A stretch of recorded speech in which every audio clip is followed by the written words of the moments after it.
This is it, fellas. This is our very first episode of this series that we will call Cageless.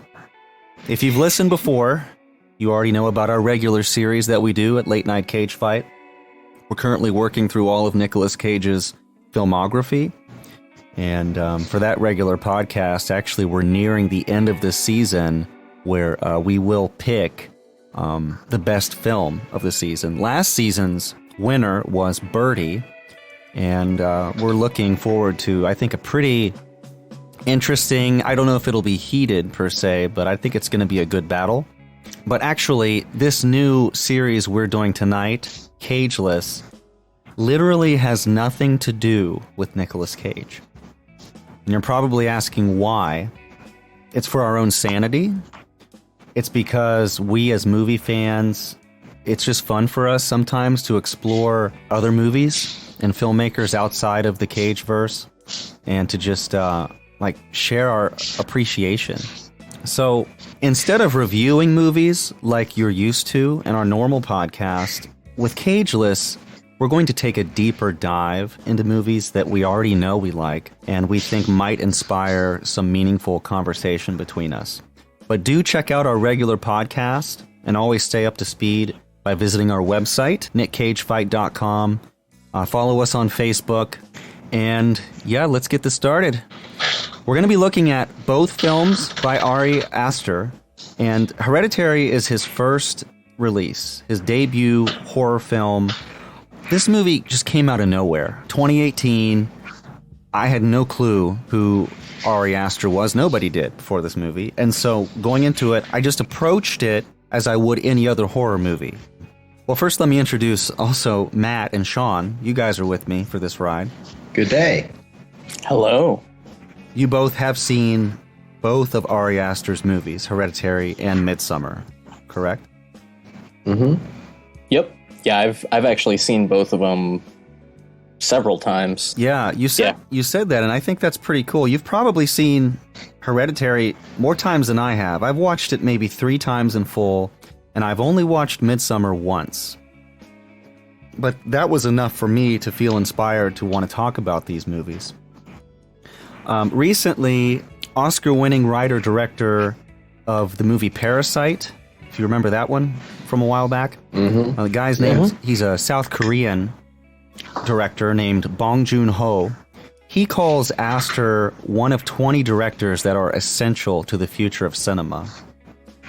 And he's even written the foreword to a new 240-page Hereditary book that's for sale right now on A24's website, a24films.com. I just saw it this morning, and I thought, wow, I really need to order this. I think the bulk of it is the script. There may be some added extras, but it's a coffee table size hardcover book, and it looks pretty cool. So check that out. But also be aware that the screenplay for Hereditary is online to read for free, which I did in preparation for this. All right, Ari Aster. So who is this guy? Right now, he is a 34-year-old dude who just, from what I understand, he was just a guy who knew he wanted to make movies for a long time, ever since he was a kid. And he did it the right way. He went to school, studied film, and started making movies. It's actually pretty crazy how it all worked out. He was a graduate of the prestigious American Film Institute in L.A., a pretty tough film school to get into. And that's where he kind of, he made all of these connections that he would later use to produce these movies. I believe his director of photography he met in film school.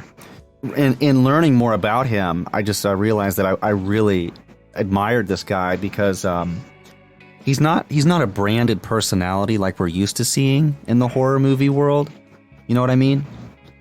He's not like one of those rock star type personalities who just come out of nowhere and make this movie that's meant to blow your mind. Right. Yeah, he just likes movies. He produced this really killer short that I want to see in film school. It's called The Strange Thing About the Johnsons. I don't think any of us has seen that one. No, I've been wanting to check that out. I wasn't sure where it was available, but yeah, I didn't realize that he did that in film school. Yeah, I believe so. Apparently, it's a movie about a son molesting his father. Really? That's what I've read. Yeah, it's supposed to be unique. The other thing I like about him is I feel like he's honest in his movies to himself, while also expressing themes that are common to everyone within the horror genre, which is cool. I feel like we don't see a lot of that style of filmmaking. And it's not just about being shocking or making the scariest movie ever or something like that. He's really trying to make movies that last and inflict a special kind of trauma on the viewer. So I'm actually super grateful for how little I knew about Hereditary or Ari Aster or anything when I first saw it. And I think because of that, it's had such a profound effect on me. And it just proved to me that the power of movies and the effect they can have even on an adult mind. I would argue actually that for Hereditary in particular, I would say that this is a movie that you should go into 100% blind. I think that the less you know about this movie, the better. And,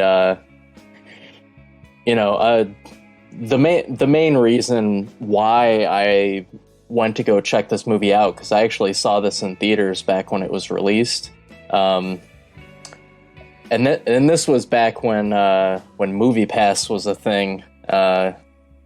So I was going to see, pretty much any movie that looked somewhat interesting, because it was like $10 a month for, as many movies as I could watch.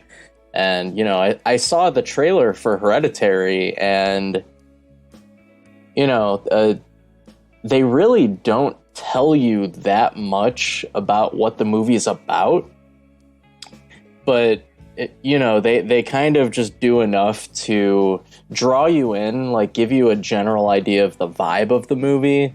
And, and they use the clicking noise that Charlie uses throughout the trailer is kind of like an unsettling visual cue. Come on, Peter. Let's just do it.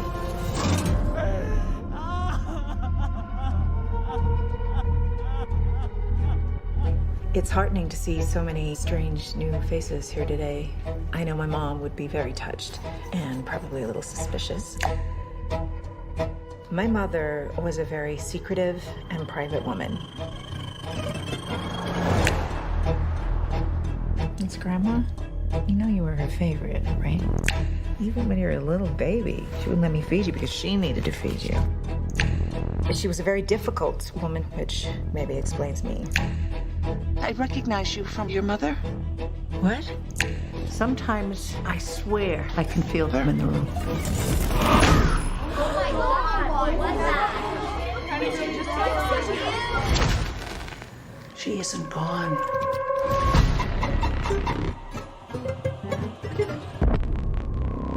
She had private rituals, private friends. Who's gonna take care of me?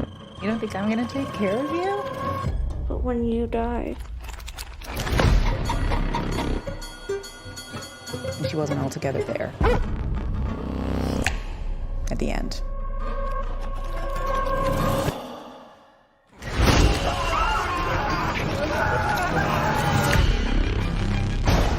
I don't like this. Dad, I don't like this. What's happening? Peter!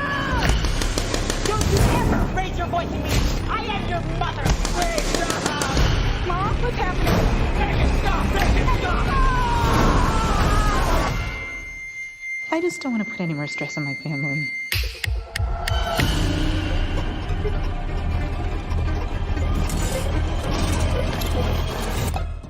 Yeah, I was familiar with A24. I had seen, quite a few of their films, and everything that they put out, I was always impressed with. Actually, A24, they did another film that I kind of went into blind. Actually, it was another movie that I just happened to be on vacation and happened to catch a showing. It was this movie, Killing of a Sacred Deer. Very strange film. I won't go too much into it, but it's a very cerebral, experimental, like almost art house film. It's actually on Netflix. Okay. Yeah, I need to check that one out. I don't know why, when I saw that title somewhere, I had thought that it was an older movie. No, it's I think it was 2016 or something. That director also has another movie which I haven't seen on Netflix called The Lobster, which yeah, I've seen the art for it. Yeah, that sounded interesting, but yeah, so I mean, A24, I was always very impressed with the films that they put out. And that's what really caused me to see this movie. I mean, I'm not sure how if you echo the same sentiment, but throughout the early 2000s, I really felt that the horror genre really had kind of fell off a cliff.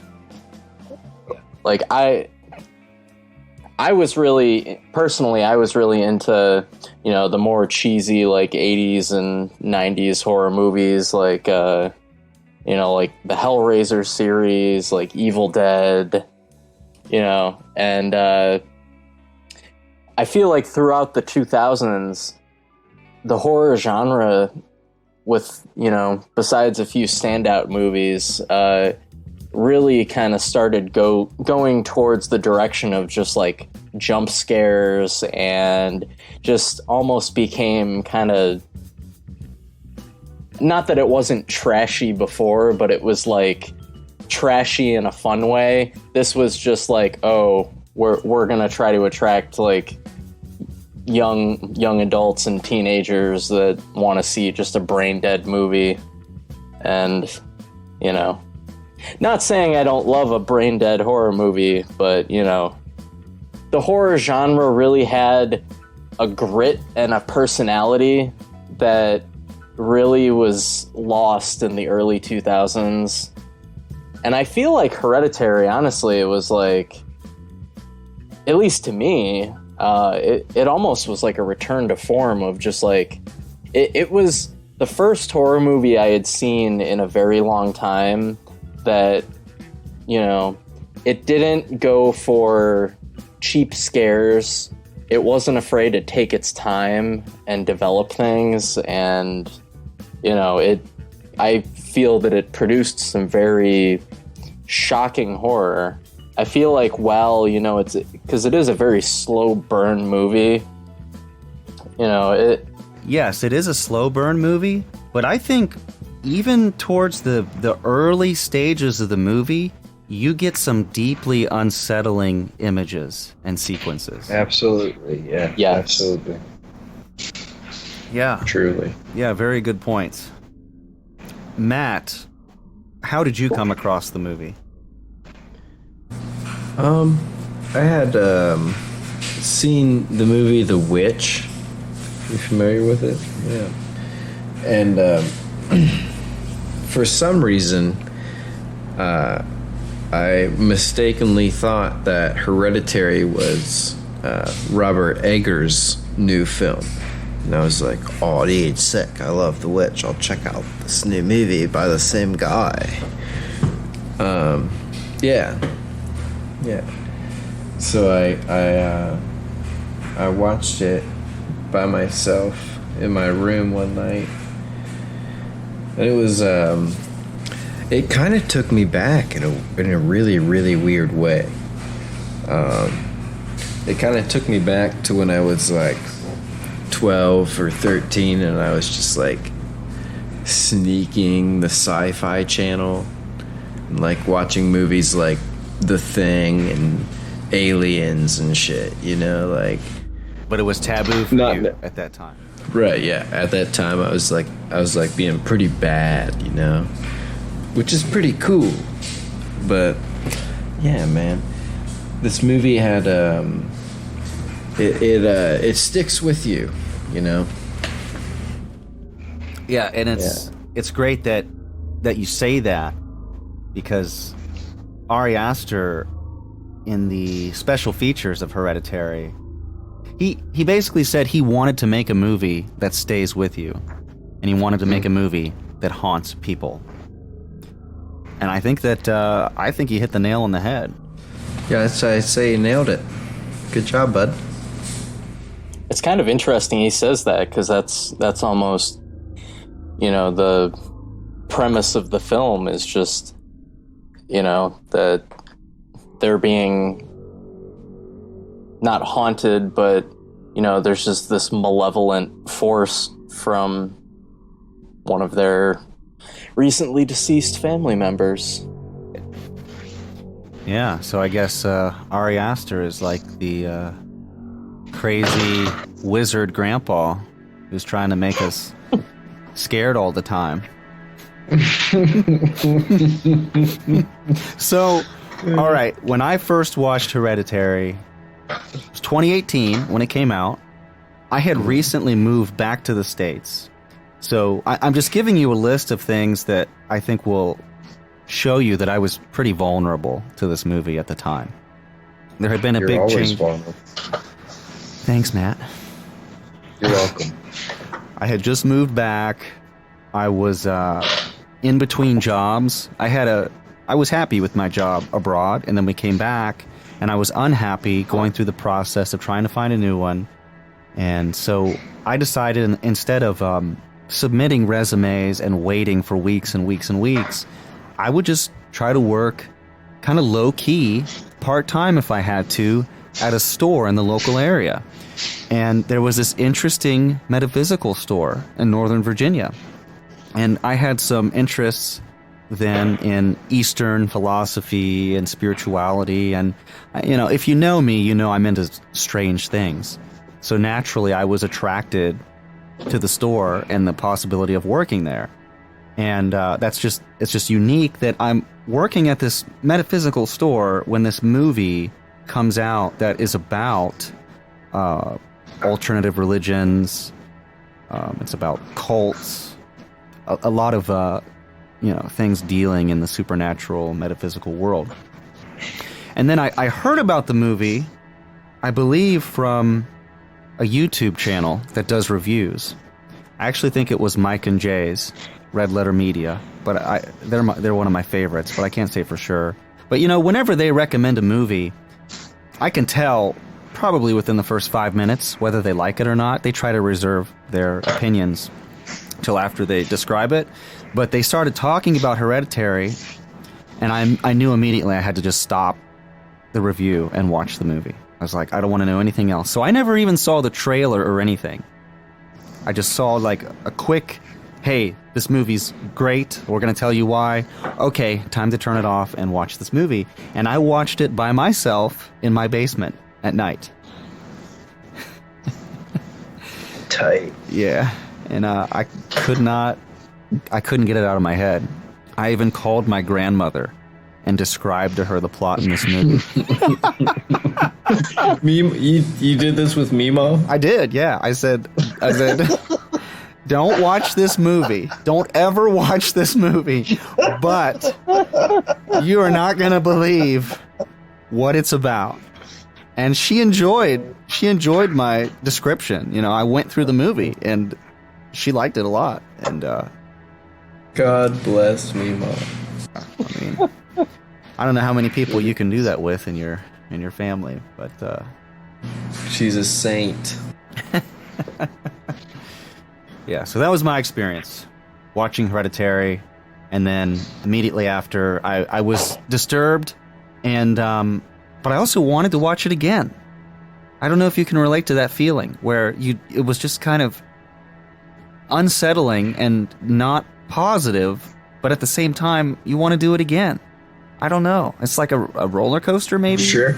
Yeah, definitely. No, I I can totally relate to that. I mean, a lot of the times I'll see something and it'll be disturbing to me, but you know, it's one of those things where it's just like you're almost intrigued by it and you want to, you know, research it more and learn more about it. And yeah, it just makes you so curious about the people who made it as well, which was a real treat for me then to watch the special features for the first time.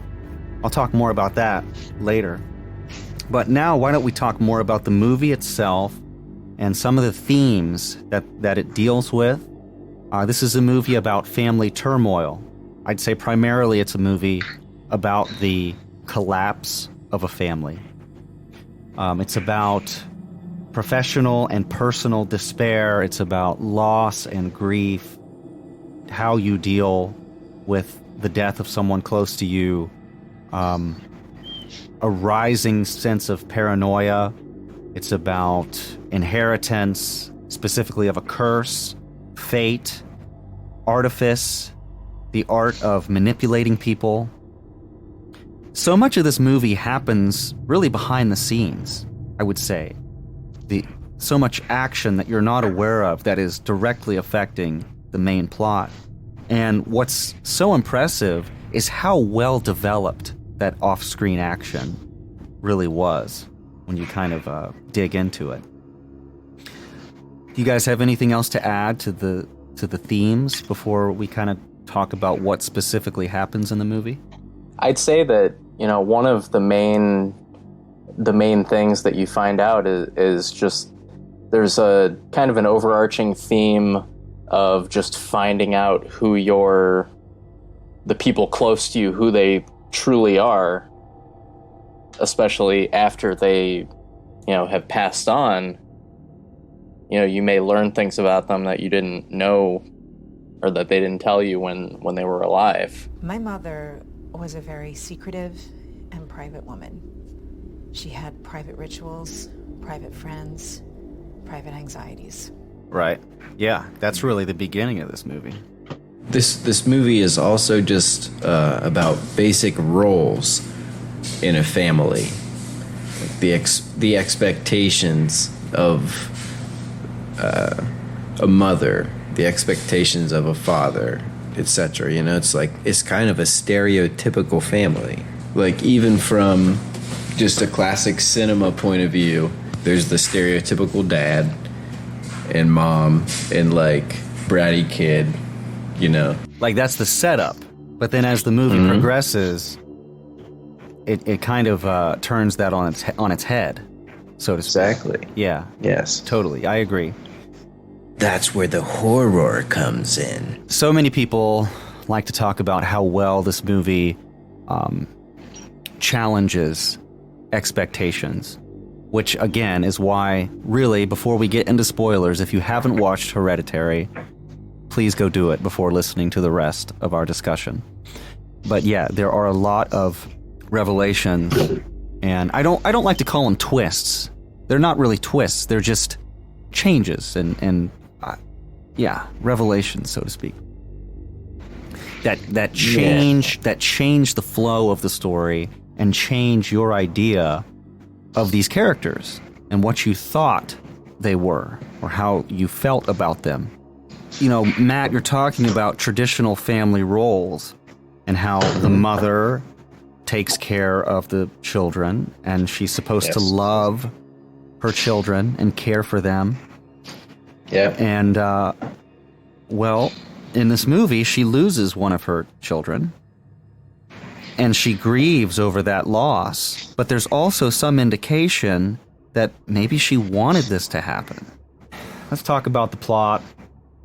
Annie Graham is the lead character, played by Toni Collette, a tremendous actress. I had forgotten that she was in The Sixth Sense. So, yeah, she was supporting actress in The Sixth Sense. I completely forgot. She's done quite a few horror films, and actually, I don't remember what the one she did before Hereditary, but she had told her agent that was the last one. She wasn't going to do horror for a while. She was sick of it. But then somehow this script landed on her desk and she read it. And she immediately ran to her agent and said, I want to do this one. So I think that's pretty cool when you consider that Ari Aster is coming out of film school, writes the screenplay, and that was the actress he says he wanted, first and foremost. And she loved it so much that she said yes. That's got to be great. A great feeling. She was in Krampus in 2015. Yeah, I watched that too. And then she was in Triple X, The Return of Xander Cage in 2017. Oh, man. That's got to be Vin Diesel. The role of a lifetime. The movie takes place in Utah. She is a miniatures artist. She creates these highly detailed miniatures, and the movie opens up with these miniatures and gives you this real cloying feeling because you actually see the actors, you see the characters inside the dollhouse, but then the dollhouse becomes the movie or the story, the setting of the world, you know. And, you know, when you talk about the visuals in this movie, I also feel like there are certain scenes where props look bigger. They look like they're not proportional to reality the way they should be. I don't know if you guys noticed any of that, but there were just certain things. I realized they had this huge, oversized lamp by the bedside, the master bedroom. But yeah, we won't get too much into the production part of the movie, but what is interesting is they tried to find the perfect house in Utah to shoot this, and they couldn't do it with all of, I think, the shots that Ari wanted to accomplish, and so they built the entire house from scratch in a studio, and it's pretty damn cool to see.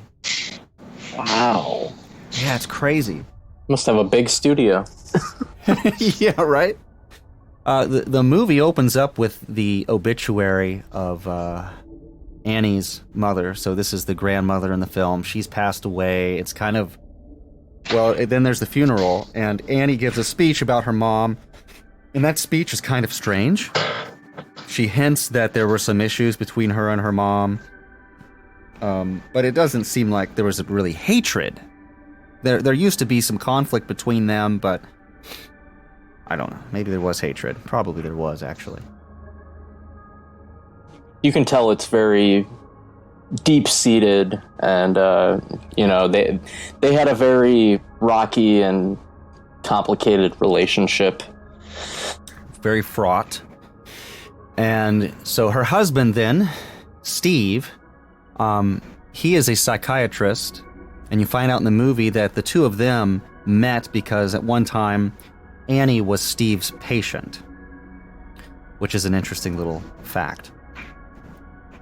And they have two kids. They have Peter, the oldest. How old is Peter? 16? Yeah, he's like 16 or 17. And then Charlie, who is 13.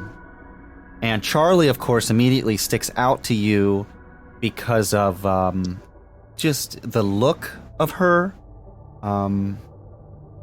Yeah, I mean, there were some makeup effects done to really add that kind of a bizarre touch, I think, to her face, and she's got very strange expressions, and yeah, I mean, it's obvious she's dealing with some kind of disability, right? And yeah, she likes to sit around and draw and make art, create little figurines and stuff. And then Peter is he's just kind of like your average high school kid. He just doesn't give a shit, you know. He likes to get with his friends, and he'd rather smoke some weed than pay attention in class, and he's checking out girls, and he just seems like a kid, I guess, a teen kid. Yeah, he doesn't seem necessarily like a bad person or anything. He, you can tell, like, while he's somewhat annoyed by his having to take care of his sister sometime, that he does actually care about her. Right. Peter tells his parents, he tells his mom that he's going to go to a party. His mom demands that he take Charlie with him. Of course, he doesn't want to. I mean, why would you want to bring your little sister to a party, you know, in high school? That's lame. But he does it. And it's made known that she has a nut allergy that really sticks out to you in one of the early scenes. But at this party, while Peter's in the back, you know, trying to hook up with some girl and smoking a bong, his sister is being fed cake with nuts in it. Yeah, we all know what happens next, right? It ain't good. So he has the car, and he's worried about his sister, so he speeds off and says it's going to be okay. He's going to take her to the hospital, and she can't breathe. So she sticks her head out the window to get a breath of fresh air, but instead of fresh air, she gets a telephone pole to the head and is decapitated. I don't know if you've ever tried to breathe a telephone pole, but especially at, 70 miles an hour. So that's a pretty shocking scene. What follows I'll is... stick with you. So, Peter is in shock, and it's one of the most harrowing scenes I've seen in a movie in a long time. Or just a sequence where Peter refuses to look at the remains, to come to terms with what he's done. So instead, he goes into shock and denial mode completely, drives home, and goes to bed and sleeps the rest of the night. And then we get this tremendously powerful scene where the camera is on his face in the morning. You can tell he hasn't slept a wink. He's laying there with his eyes open, and we hear his mom getting ready to leave, talking to her husband and all that. But we know what's about to happen. And even though we know what's going to happen, it is just so difficult to experience when she sees her daughter's body in the car, which again, we don't directly see. This is all what we hear in the background while the camera is on Peter's face. It is just, wow. And then smash cut to ants having a little snack. Oh yeah, and then that's when I felt like, okay, this is a horror movie because we're seeing the gore. You see her decapitated head in the road.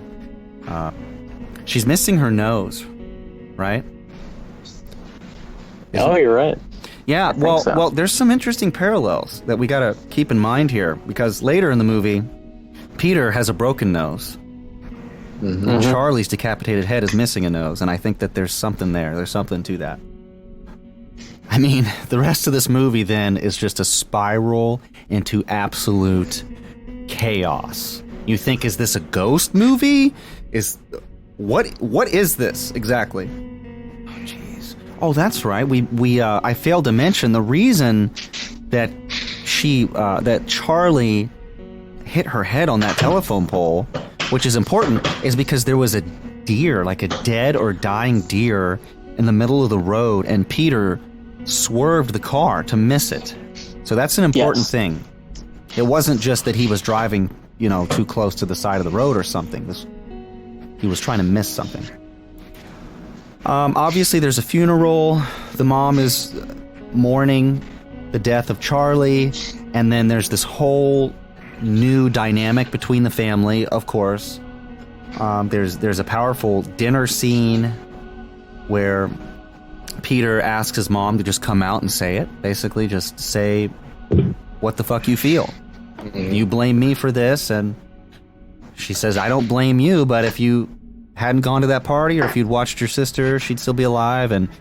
But then the movie takes this turn into the supernatural, where Annie starts to go to a, not a rehab group, but it's like a support group. Exactly. She starts to go to a support group where she can meet with other people who've experienced loss and this kind of trauma. And that's where she meets this character named Joan. And I just got to tell you, the lady who was cast to play Joan, I think, was an excellent choice. Yeah, she's dope. I'm trying to think if I've seen her in anything else. She was in The Leftovers on HBO. She was. I've heard really good things. Handmaid's Tale as well. Oh, was she? See, I'd never seen her in anything else. But just from, I don't know, man. Just like, I totally knew people in the Christian community who were very much like this. Just, they want to help you so badly, and they want to make you feel loved and cared for. But I mean, I only say Christian because that's the area that I come from. I'm not attacking anyone here. I'm saying it reminded me of people that I met that they seemed super sincere, but there was something about them as well that was off-putting. And she did that so well. Her gesturing. Ari Aster said in the special features how he was impressed by her use of touching Annie all the time to reinforce that comfort. And I didn't think about it, but yeah, great performance. She connects with Annie. They kind of, I wouldn't say they become friends, but they become friendly with one another to the level where Annie is comfortable going to Joan's apartment. And then things get a little weird when there's some other events that lead up to this, but since we're still talking about the Joan character, well, I have to mention that she tells Annie before that her son and grandson, I think, passed away at the same time in a drowning accident. So that's their connection specifically. And later she tells Annie she spoke with her son. And we're treated to a kind of, well, what it is it's a channeling ritual. She's channeling the spirit of her son and communicating with him. And the way that it's done struck me specifically because I worked at a metaphysical store, and I'm around, when I watched this, I was around people who were into mediums and were into the, it just seemed like people who are into this stuff, that's kind of how they do it, And the way that it's shot is just very sincere. She's doing this kind of channeling thing, and I'm talking to my deceased son, and also it's kind of creepy. Like, the other part of it is she has to read this thing in Sanskrit. We don't know what that's all about, but you got to read that first, then ask it questions and all that. But Annie leaves because she's uncomfortable, naturally. But yet, she is also somewhat curious, right? Because then she tries to do her own seance at the house. Yep. And that's like, that scene is nuts. Yeah, it is. That's when it turns into like, okay, so is this a ghost movie, or is this like Poltergeist? Holy shit, we got stuff moving everywhere. And suddenly she's channeling her daughter, and her daughter is speaking through her, and it's super creepy. And now we've entered the territory of pretty much full-on horror. Mm-hmm. I think that it's that scene where the movie's, climax kind of starts to, pick up. I think it's at that point when things really start to ramp up towards the conclusion. Yeah, I agree. That is a breaking point. And there's so many things that happen from this point on that I don't know if we really need to go through all of them. But it's obvious that this has become a possession kind of thing. They have called forth somehow an evil spirit, a demon, just the ghost, we don't know, a malevolent entity, and it's now wreaking havoc within the family.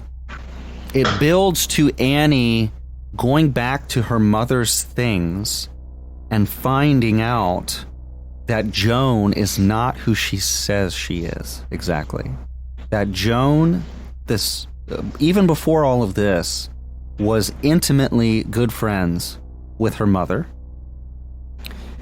And in this kind of cult, in this kind of community that we don't know a lot about at this point, but the photos seem to indicate was pretty strange. Oh, and one thing that we didn't go into was that it said very early on in the film that Charlie had a very, very deep connection with Annie's mother, and that really plays into kind of how everything comes together. Yeah, it's an important detail. The other part of that is she had a connection with Charlie because she wasn't allowed to have a connection with Peter. Annie didn't allow it. Oh, that's correct, yeah. And then she was able to latch on to Charlie, which really, I believe, in my interpretation, is the reason all this plays out the way it does. Yeah.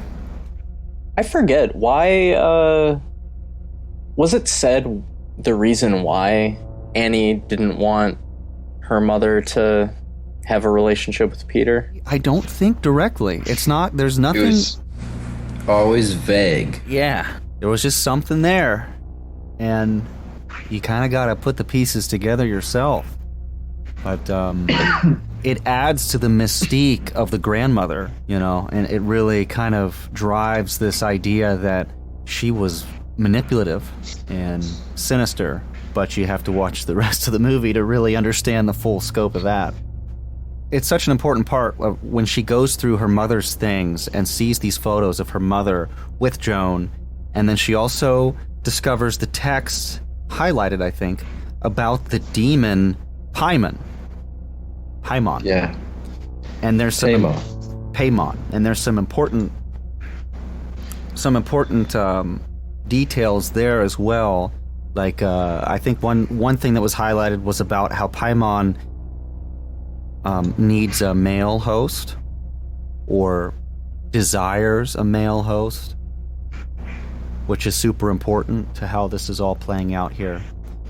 But the main point is this cult that the grandmother was a part of, or was possibly the leader of, was worshiping this demon, this pagan demon, and quite possibly trying to bring this demon into our world.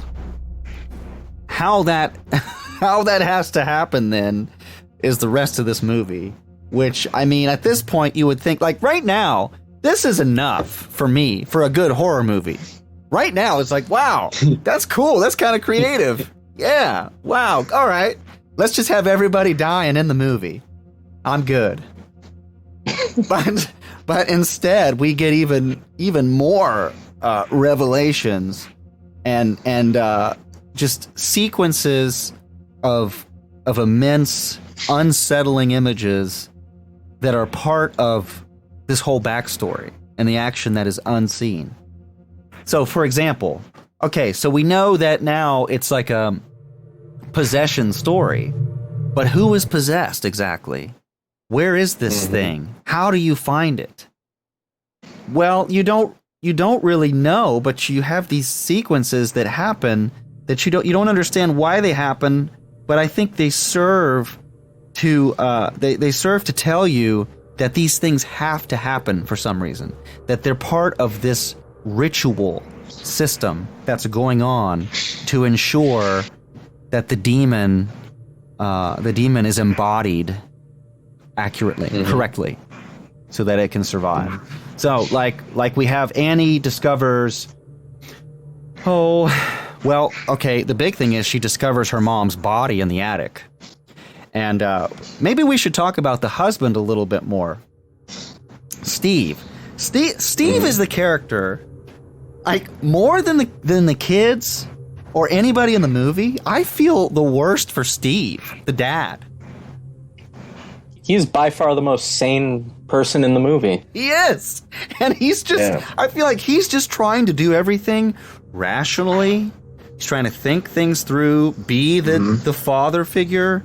And he really, like, he is the one that has absolutely no agency in this, it seems like. Or I guess I should say, well, he has I don't know. He's not rewarded for anything he tries to do. Well, I think that is the point, though, because he he's also rather deflective.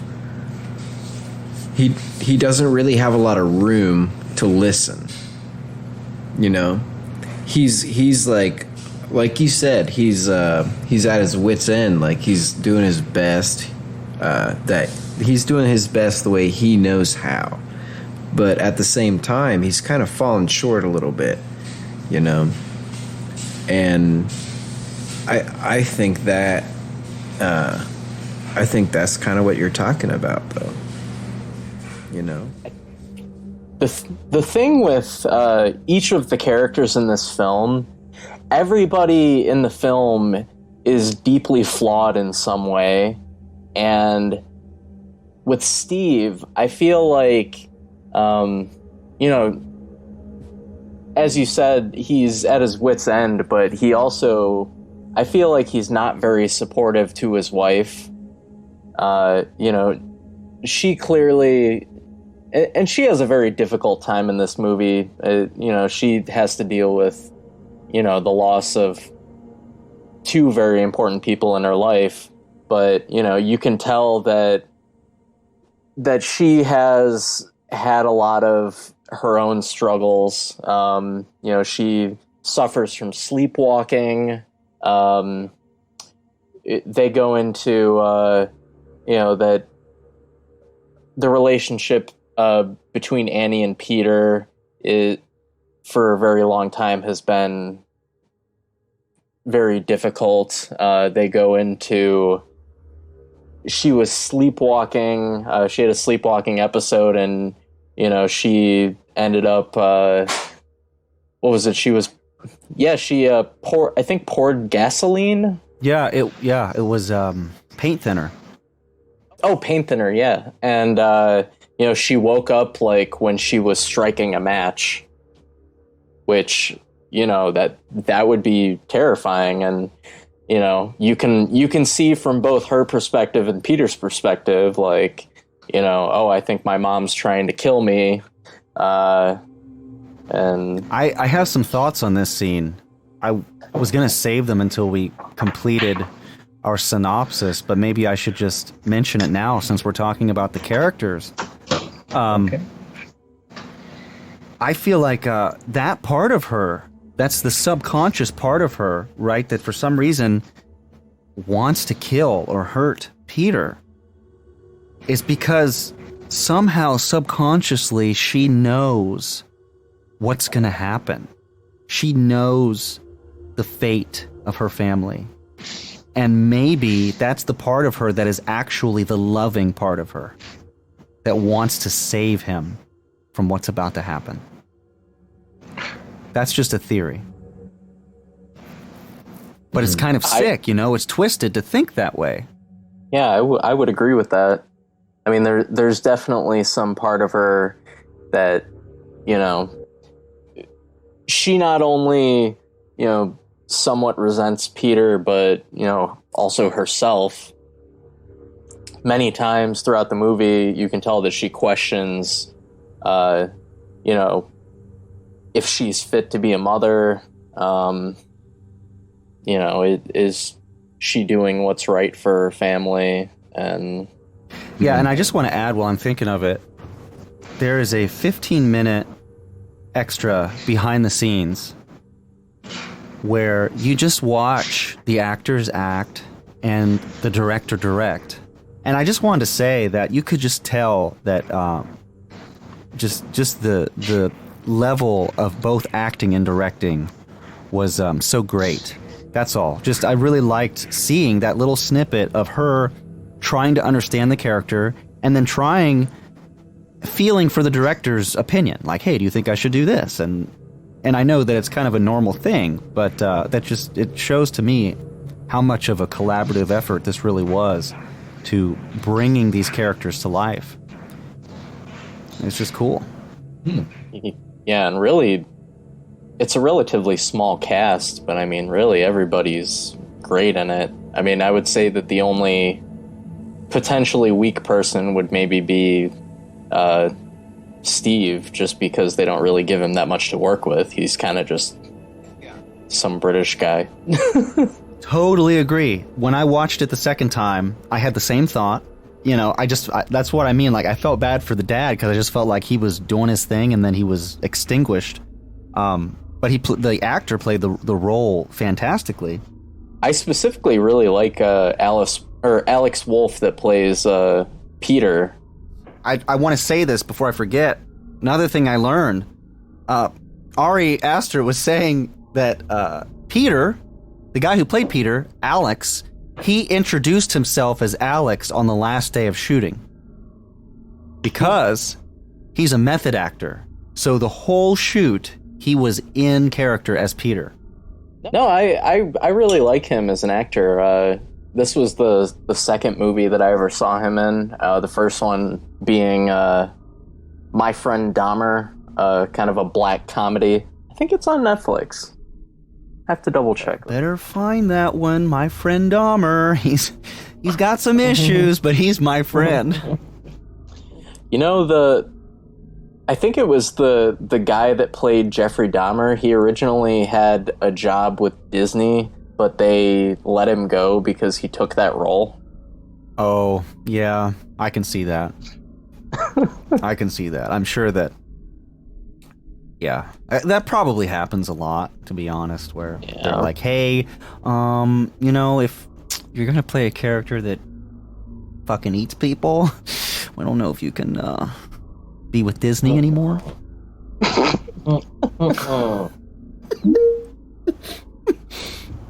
All right, back to our story. It's such an exciting story unfolding before us. The incarnation of the demon Paimon. Paimon? How do you say it? I've heard so many different... I think it's It's fucking Paimon. I want to say it incorrectly, Paimon. because if you say it correctly so many times... Also, who cares? You can say whatever you want. What if you just wanted to say his name was... Piggy Boy? There you go. That's not very scary, Matt. Piggy Boy? Hey, I don't know. Have you ever seen Kinda Saw scary. 3?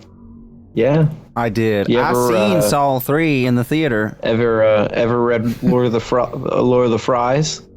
Oh, yeah. That guy, he got the boulder, right? That's that documentary where they eat the McDonald's for 30 days, right? Yeah, sucks to your ass, Mar. Yeah.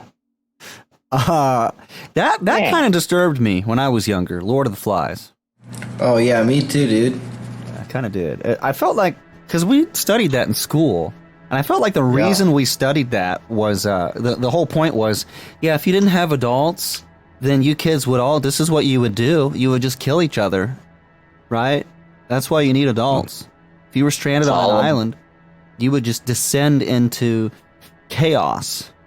And I'm like, well, maybe, but I don't think I'd throw a boulder on this dude's head. Ready to go. Not cool.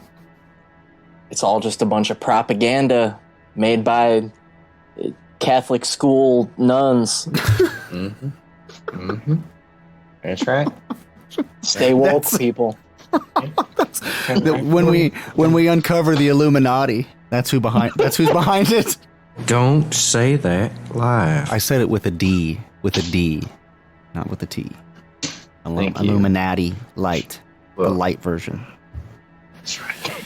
Back to the wonderful family drama, Hereditary. We have this demon running around somewhere. Oh, gosh. Well, Annie finds the body of her mother in the attic, and that's pretty disturbing. It's decapitated. In blood, we see this symbol that we've seen a couple times in jewelry and stuff. Let's just say some crazy stuff happened in that attic. We also haven't talked about the treehouse. The treehouse is an important element. The treehouse is just right next to the Graham house, and the treehouse is where Charlie hangs out. That's kind of her special place, right? Mm-hmm. Or it was. You know, that's where she cuts the heads off birds with scissors and, girl stuff. But just to be sure, there's not a whole lot of stuff in the treehouse. She has an actual room, and her bedroom is at the top of the house, in the attic. Is that correct? Not the attic, but the top floor? Yeah. Yeah. I want to get this right because I actually have a theory about some of the symbolism here that I'll bring up later. But yeah, in the actual attic, they find the body of the grandmother, headless, and that's pretty disgusting and disturbing. And then that leads to the book that is thrown into the fire. It's the sketchbook that she believes, oh, that's right, Annie throws the book, or she tries to burn the book and she catches on fire. So she believes that the book is linked to her body. And she asks Steve, please, Steve, just throw it in the fire. It'll kill me, but you have to do it. What did you guys feel about that scene specifically? Because I felt like, why couldn't she do it? If she was that distraught, why couldn't she just throw the book herself into the fire? Why did he have to do it? Because she would rather he go than she. There's a really... It's the way it had to be. Yeah. You can't self-death. You can't do a self-death. Okay. Well, he won't do it. He says, I'm not for this mumbo-jumbo stuff, not after that seance, man. That was weird.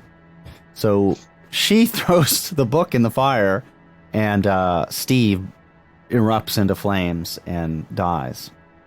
And then this strange light that you see in certain scenes shoots through the room and goes into her. So then we know then that this light that we see is like the actual spirit of this demon, right? Mm-hmm. It's like an orb. And then later, Peter finds the body of his father and freaks out, of course.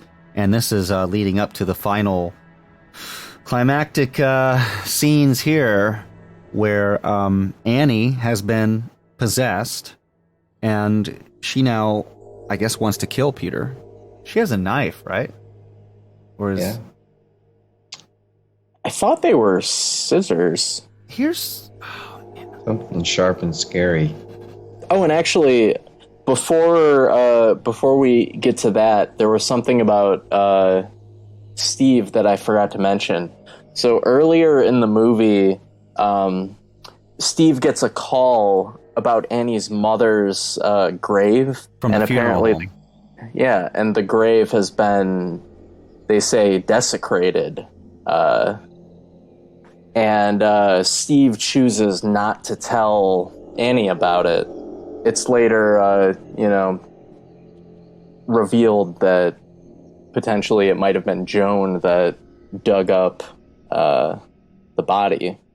I think it was more implied that it was that group of people that made it happen. Maybe that was just my headcanon. Well, Steve was accusing Annie of doing it. And then as a viewer, that's when you start to think of this more as a psychological film, and then you start to think, oh, is this one of those movies where she's been doing all of these things, but we've been seeing kind of what she's wanted to see, or something to that effect, right? Did you have that same kind of reaction to that? Yeah. Yeah, but then we have another revelation, and we discover that's not really the case. It's entirely different. I mean, I guess maybe it could have been her, but there's really nothing in the movie indicating that it was. And if they did, then that would imply that she's doing all kinds of shit that we never see. Mm-hmm. So I'm just saying, I tend to think that it wasn't Annie. I think this is like what you said, Matt. It's this group of cult members had to dig the body up and place it up there as part of this ritual that we see at the end of the movie. Yeah, in the script, it said that Annie was using piano wire. It wasn't obvious to me in the movie, but in the synopsis I'm reading, it still says it was piano wire. At least it's what she used to behead herself. That's just man, that's a messed up scene. That actually was the scene where Annie was floating and stabbing herself. I distinctly remember a couple leaving the theater at that point. Yeah. that was the breaking point for them. Anybody listening who's seen this movie, I hope you have, and you made it to this part, I hope you can remember your reaction to it, because it was definitely, for me, one of the most unsettling parts was watching her there, hanging in the air, suspended, and just cutting into herself with that expression on her face. Oh, then that light enters Peter's body, and we see naked people. Yeah. Bunch of old naked people. And it was at that point, because there's a couple, I'm almost afraid to call them jump scares, but Ari Aster did some really creative camera work to subvert the viewer's attention. So you're looking at another part of the screen, or you almost like think in your mind like, oh, this thing is over here, but then, you know, it's actually over here. And I thought that was a very effective way to do a jump scare. There were two that specifically stuck out to me. There was one where you actually see Peter walk into the living room area, and you see Annie stuck up by the ceiling. Oh yeah.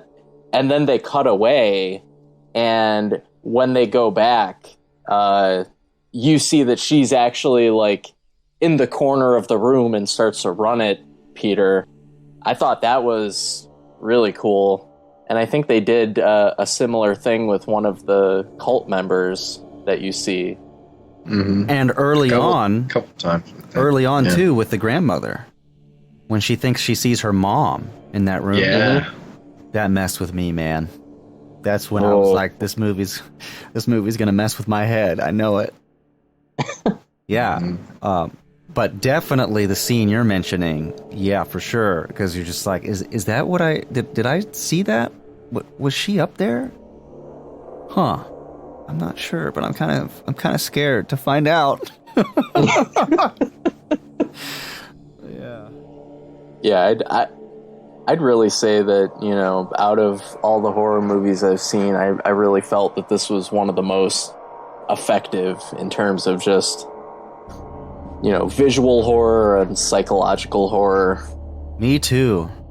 I really think that this movie is going to be one that lasts as intended by the creators. They put so much effort into the cinematography, into each and every scene. And one eye-opening thing for me was to go back and read through the screenplay from the beginning to the end, and then watch the movie followed by the deleted scenes. And you see that those deleted scenes, I think all of them are in the script, and they serve the script very well. But they were so tasteful in removing them from the movie, because of when you make a movie, you know, it's a collaborative thing. It's something that it takes the script and then completely, I shouldn't say completely, but it adds to it, it builds to it, it creates something new. And I can see it just didn't fit. You know, it took something away from that narrative, even though within the screenplay itself, these scenes were pretty important. Does that make sense? Mm-hmm. Yeah, I mean, some of them are kind of boring. They kind of... There were none of the full-on horror scenes were taken out, or at least they weren't in the deleted scenes that you could watch in the extras. So there was a funeral scene that was taken out from Charlie's funeral, which actually told a lot about how Annie dealt with that grief right in that moment. Did any of those scenes from Charlie's funeral, did they go into the legality of Charlie's death? That was one thing that I thought was kind of strange, was like... Right. He didn't mean to, but he killed his sister, and, you know, are there any legal repercussions to that? Yeah, I think it was intentionally left out. That part of it. You're just supposed to infer that it was accidental, really, in the end. Were they better than the deleted scenes in Color Out of Space? Hell no. There ain't no Cage handstands in there. Charlie, he's knocked out of the house, or does he jump? Yeah, he jumps because he sees one of the cult members is in the attic with him. Yeah, because Annie is basically chasing him through the house trying to kill him, and he locks himself in the attic and sees, dead body and a bunch of cult stuff, and then sees a bunch of old naked people, and is just like, yeet.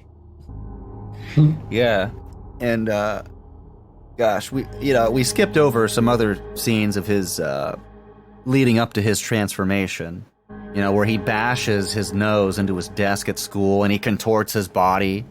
It's like there's this foreign entity inside of him trying to take over, and he's rejecting it. It's not. I really like that aspect. In a lot of horror movies, when there's a possession taking place, it's just that. It's just like night and day. The spirit has taken over, and that's the host, and that's the body. But in this one, it's not like that. It's like it's a slow kind of takeover, a very sick and hostile takeover, and done so well with the psychological part of it, like when he sees his reflection in the glass and his reflection is smiling back at him, but he's not actually smiling. And that kind of stuff just really stays with you. And you see that same, that light, the orb, go into Peter. Right. Yeah, it's like, before the spirit could enter Peter, something had to be done to get Peter out of his body.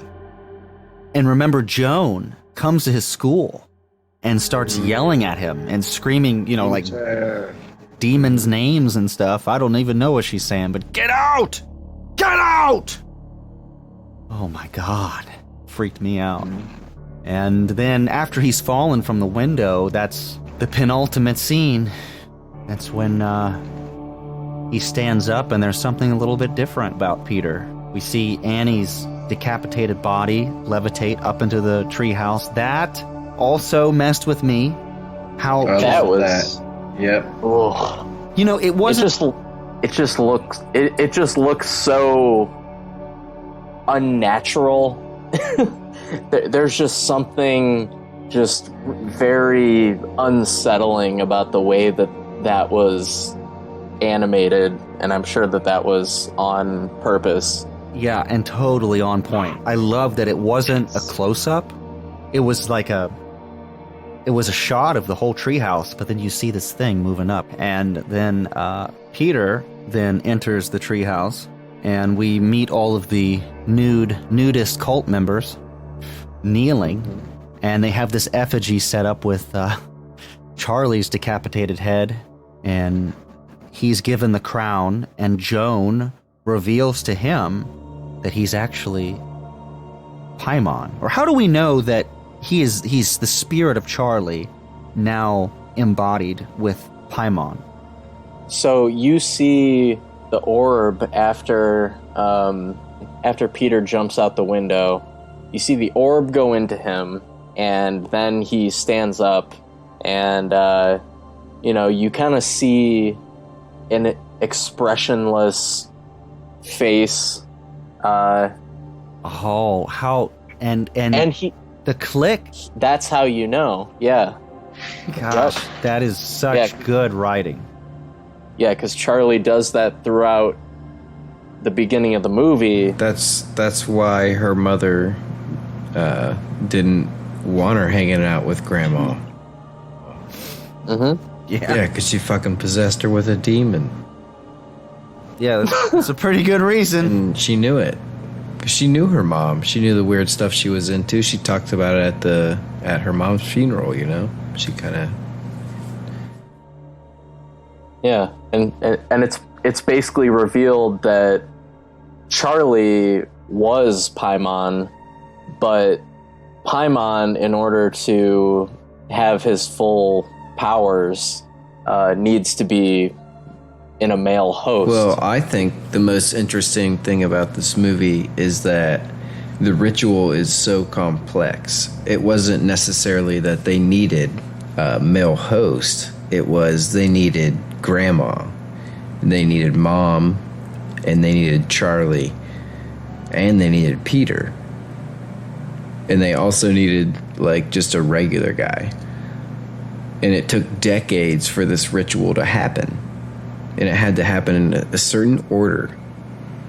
So it's kind of like, it's one of those movies that it tricks you with all of these, like, false twists and everything. But really, it was just right behind you the whole time. It's right in front of you the whole time. It's just a ritual that has taken decades to finally awaken this demon, you know? And it took a whole generation of people, which, you know, like, where do you think the name comes from? Right. Yeah, exactly. Exactly. Yeah, and it's like every part of the movie, you wonder is, you know, were they pulling the strings for every single part of it? Did any of the characters have any agency? Yeah. How else would have that woman run into her at the support group, you know? It was obviously not a coincidence. Mm-hmm. Knew where her son went to school. Told her the words to say to get her possessed and shit. Jesus Christ.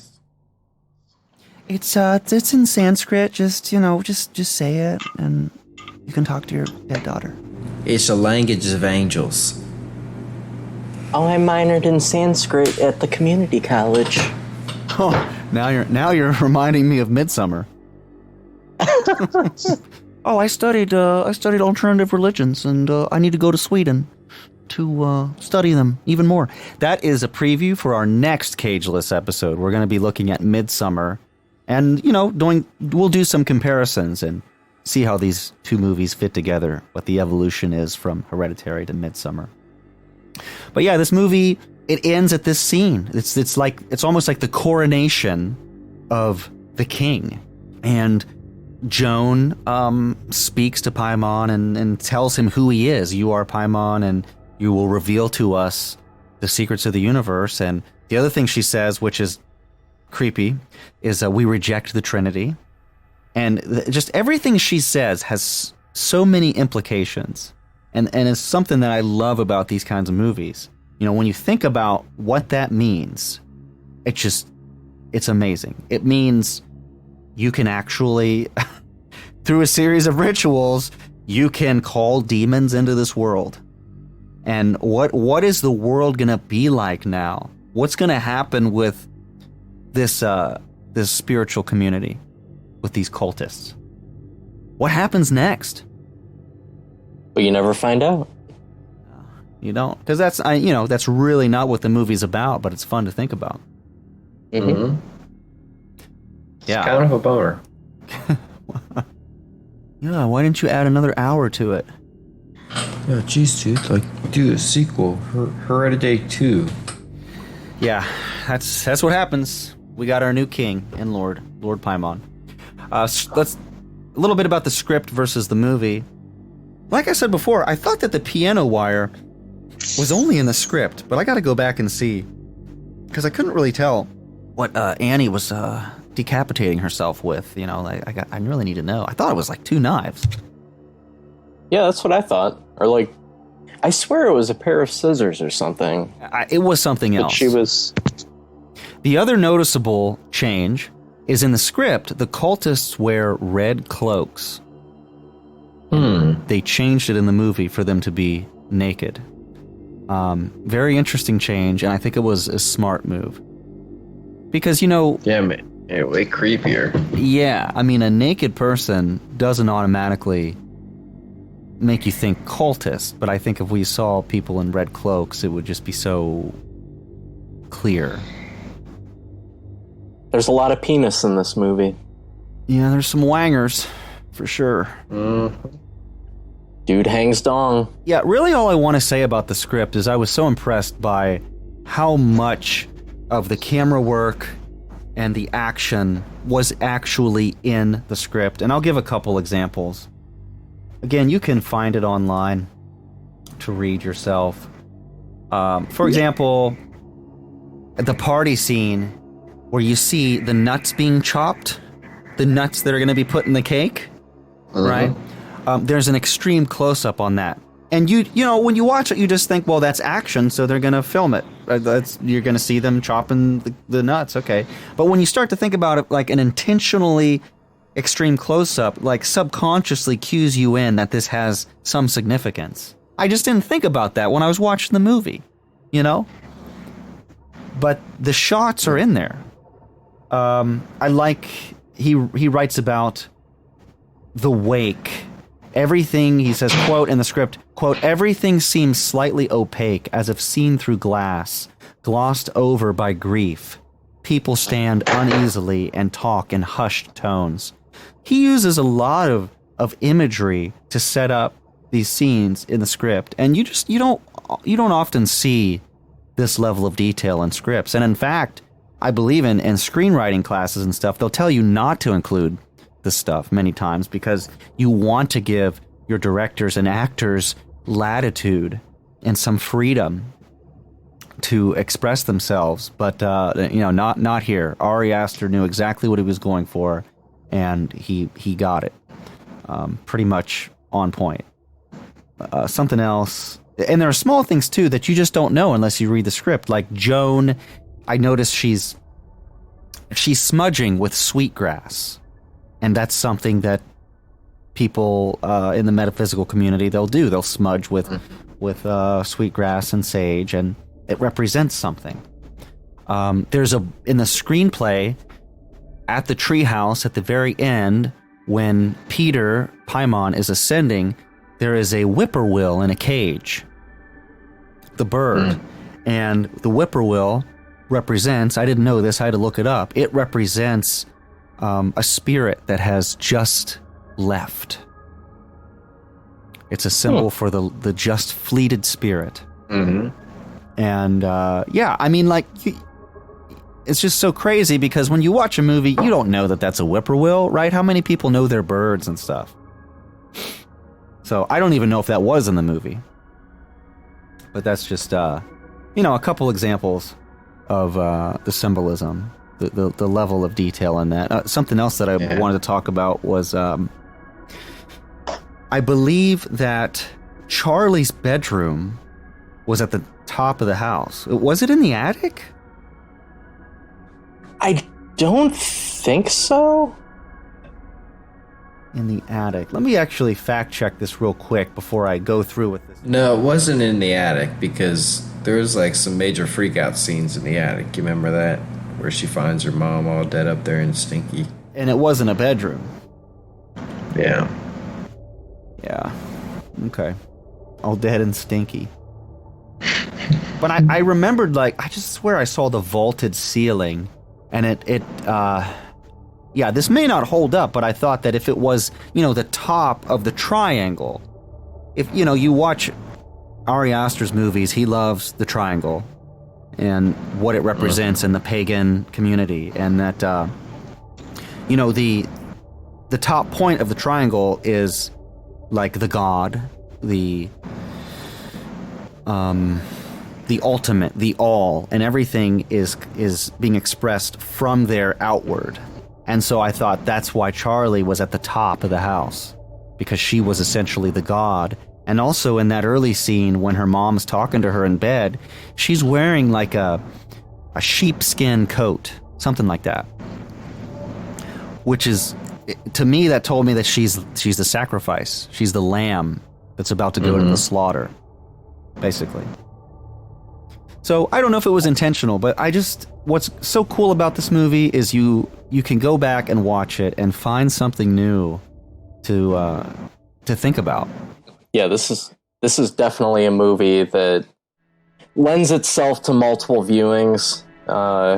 I would say that, you're probably not going to get everything the first time.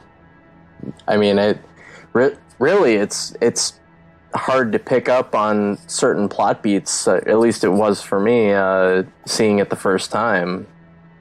Mm-hmm. Yeah, me too. What other movies would you compare to Hereditary, or do you think maybe inspired Hereditary?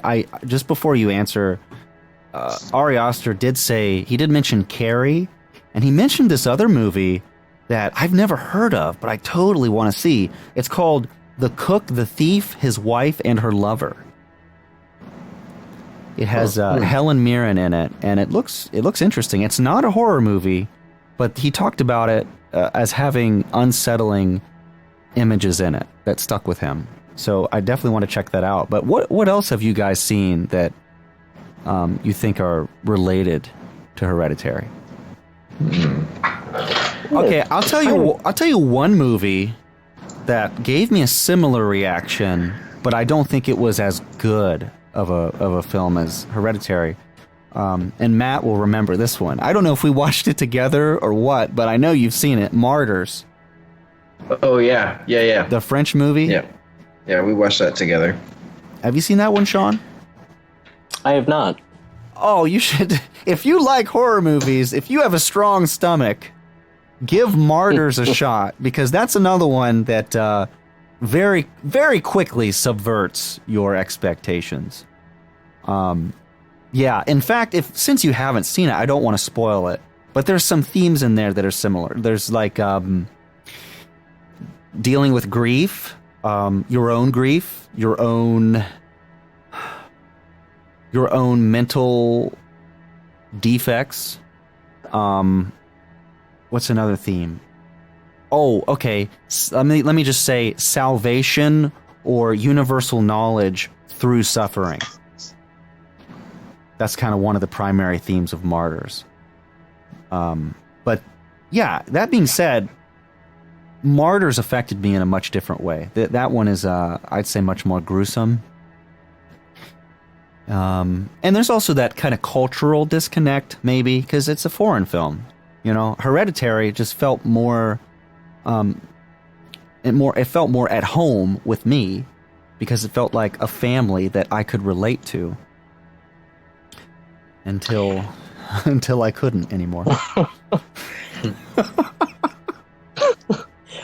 One film, and this might be a stretch, but one film that comes to mind is the original Hellraiser. Just with the themes of, family members, the things that they have done when they were alive, kind of coming back to haunt you after they've passed. Because that movie, it primarily takes place with a family, and it's revealed that, the wife had an affair with her husband's brother, and, she finds they move to a new house, and it's revealed that, her husband's brother is actually still alive, but he's, he opened the puzzle box that, opens a portal to hell, and, she basically needs to kill people in order to resurrect him. And, it really, like, the sins that she committed before any of this happened, it's almost like he comes to her because of, their previous relationship. And,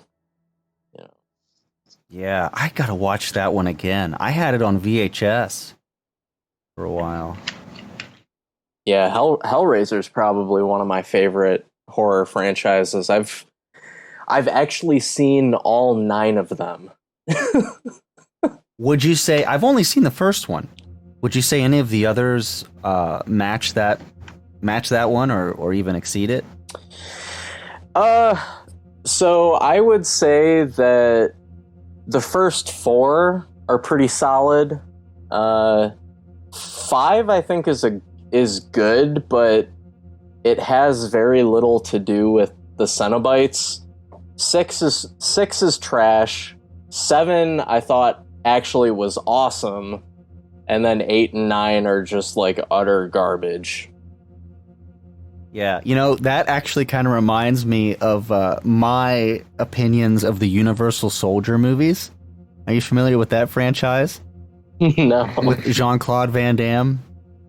You know what I'm talking about, Matt? Yeah. Yeah. Yeah, oh yeah. Yeah, like the first one was pretty classic for the 80s. I think it was an 80s movie. And then, second one was okay, pretty solid. Then you had some that were just pretty trash. But then all of a sudden they had this one called Universal Soldier Regeneration. I thought was pretty damn cool. Had Dolph Lundgren in it, another like UFC fighter, and the fights were more, I guess, realistic. It was more grappling, and it was shot in Chernobyl. And there was some cheese to it, of course. I mean, these movies always have it. But I could forgive it.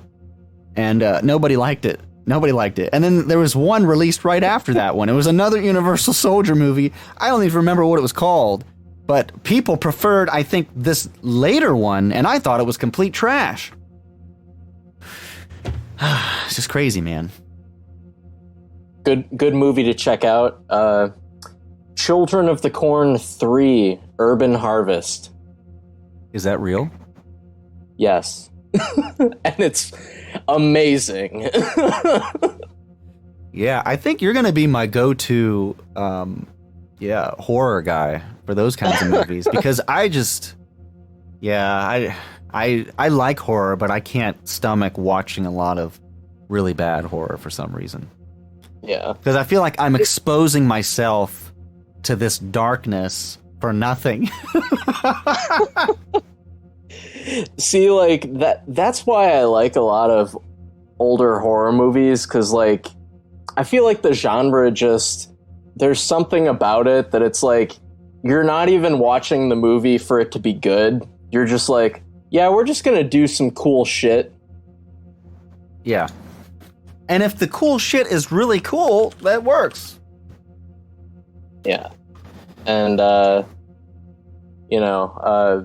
I think other than, Hereditary, one of the directors that I have really been impressed with pretty consistently was actually Rob Zombie. Okay. Well, yeah, I did mention, how I said the rock star director. That, yeah, because I liked Rob Zombie's House of a Thousand Corpses. Gosh, what was his big one?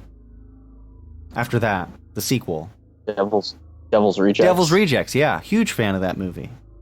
Yeah, and they actually made a third one recently. You did tell me that. Did you watch it? Yeah, I did. I've seen all of his movies except for the 2 Halloween movies. Those I haven't seen yet. But yeah, it was worth a watch. There was also another movie he did called 31, I think it was. And that movie was essentially just like Rob Zombie boss rush mode. Okay. I didn't see that one either. I went to the theater to watch Sinister. Did you see that one? No, I haven't seen that one. I was a bit disappointed, but, you might like it. I don't like horror movies where the characters lose all sense of common sense. So, that was a movie where the dude's stumbling around in the dark trying to figure out what's making that sound, but the house has electricity. Right. Why don't you just turn the damn lights on? I mean... Just check it out. These minor details. That kind of reminds me of Saw 2. That movie always pissed me off because they literally can get out of the situation, but then, like, the big dumb jock guy just is like, I'm gonna go crazy and kill everybody for no reason. I don't remember that. I don't remember that at all. I just remember... I don't even know. What was the ending of Saw 2? I liked it when it came out. I just remember that dude just deciding to kill everybody. It had a kind of twist ending like the first one, because the first one you find out that whoever they're looking for is in the same location the whole time, right? Yeah. That's a franchise that I need to revisit. I've only seen the first 3. Me too.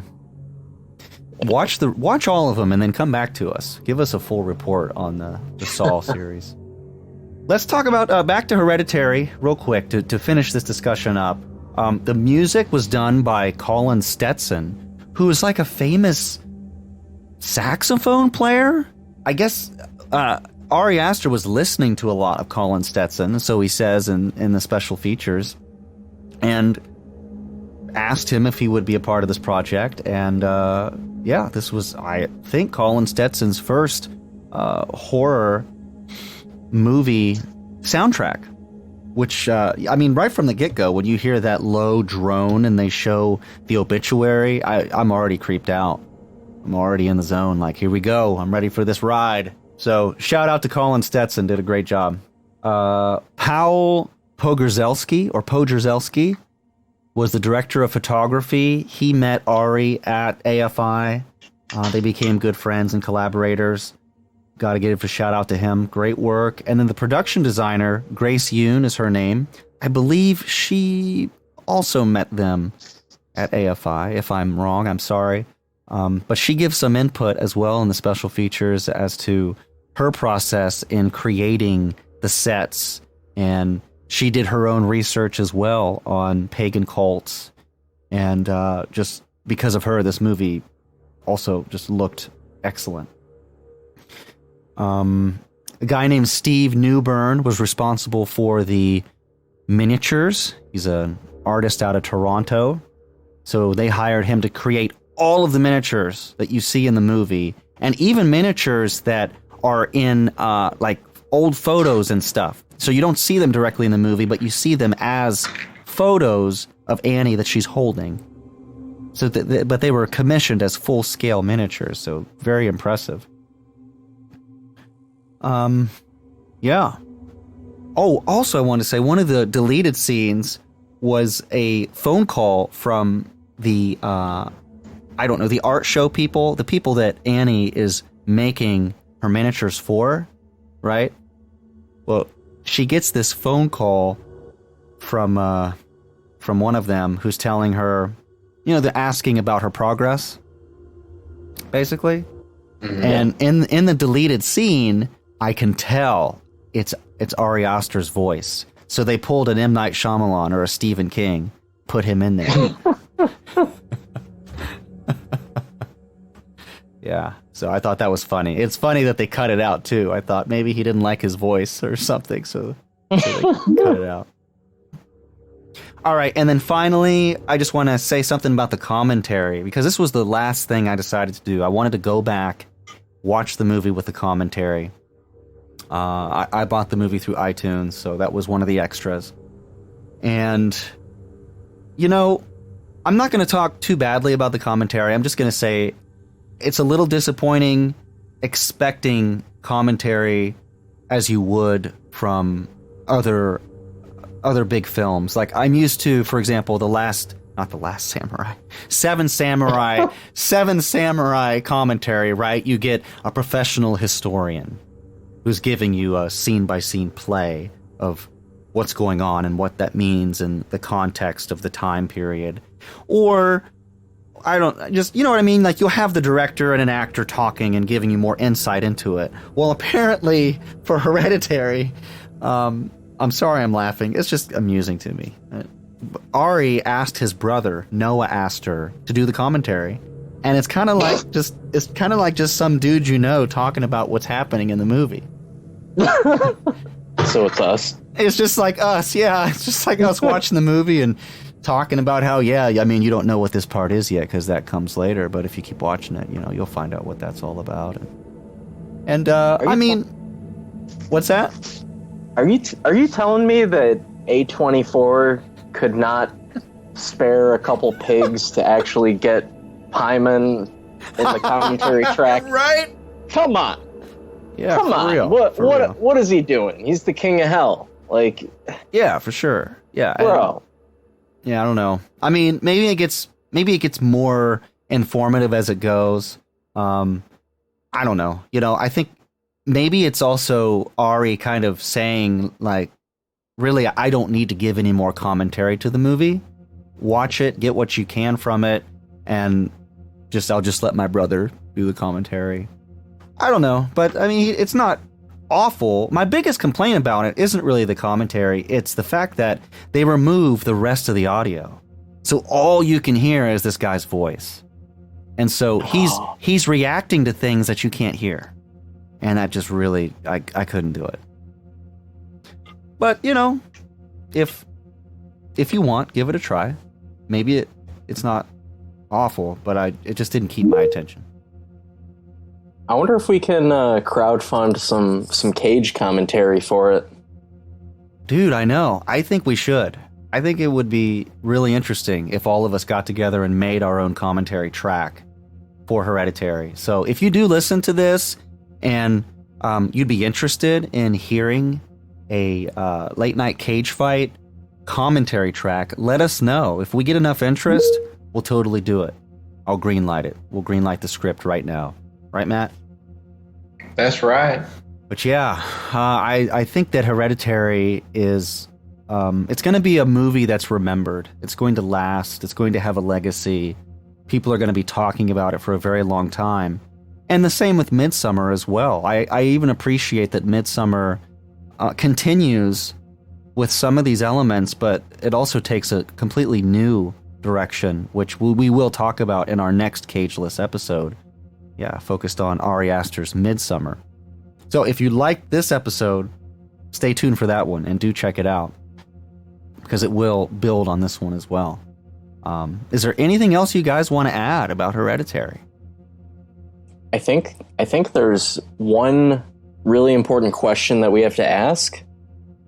How could Nicolas Cage make this movie better? That is the question. I thought he should play Steve. Could you imagine? Yeah. I mean, it would have been a different movie. Yeah. There probably would have been a lot more groping or, forced romantic encounters with Toni Collette. Yeah. Yeah, that's all right. Or maybe even the mom before, she died. Well, how about the scene where he becomes Ghost Rider? And he has to fight Pyman. And maybe that's the sequel. Yeah. Hereditary 2. The Rise of Ghost Rider. We should make our own version, Hereditary, but it's about some guy named Terry. Yeah.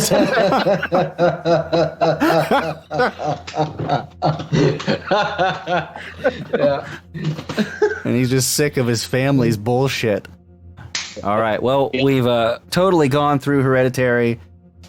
For those of you tuning into the stream, if you're here, this is, if you can see this, the Steelbook that I got a couple years ago, the movie, only for the UK, but I just had to have the Steelbook, so I thought it would be kind of neat. On the back, it has the house, or windows from the house, in an interesting pattern.